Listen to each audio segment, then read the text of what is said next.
女子墮樓亡。今日11日凌晨4時許，一名女子從船景街10號黃埔花園高處墮下，昏迷不醒倒臥大廈對開，保安發現報案求助。其他熱爆話題：救援人員接報到場，經檢驗後證實女子當場死亡。警員於現場檢獲遺書，調查相信事主由上址一單位墮下，姓洪，77歲，女事主死因有待驗屍後確定。據悉，女事主有身體病及情緒病記錄，不排除與事件有關。紅磡女子墮樓亡。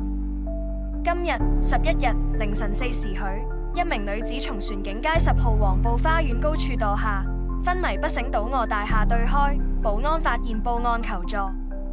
其他熱爆話題：救援人員接報到場，經檢驗後證實女子當場死亡。